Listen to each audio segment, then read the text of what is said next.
Top quality और consistent performance के लिए सिर्फ सिल्वर पंप नाम याद रखना। વિસાવદરની ચૂંટણીમાં હવે ચોથો પક્ષ પણ મેદાનમાં છે। શંકરસિંહ વાઘેલાની પાર્ટી વિસાવદરની ચૂંટણીમાં ઝંપલાવશે તે મોટા સમાચાર।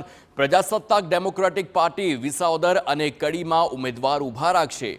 પ્રજાસત્તાક પાર્ટીના ઉમેદવાર સ્થાનિક હશે। પ્રજા માટે પ્રજાની વચ્ચે રહીને કામ કરે તેવા ઉમેદવારની પસંદગી કરાશે તેવી મોટી માહિતી સામે આવી છે, જેમાં ચોથો પક્ષ શંકરસિંહ વાઘેલાની પાર્ટીનો હશે અને હવે કડી અને સાથે જ વિસાવદરની ચૂંટણીમાં તેમના જે ઉમેદવારો છે તે ઝંપલાવશે તે સામે આવ્યું છે।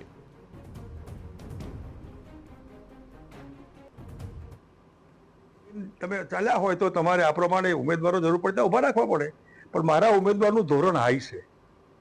તેલ ચોપડેલો ઉમેદવાર નહીં, ચીટર નહીં, બદમાશ નહીં, પ્રજાના માટે વફાદાર રહે અને પાર્ટી માટે વફાદાર રહે એવા ઉમેદવાર। પૈસા નહીં હોય તો હાલશે, પ્રેમ, લાગણી, હ્યુમન ટચ એના આધારે પબ્લિકમાં જવાનું છે।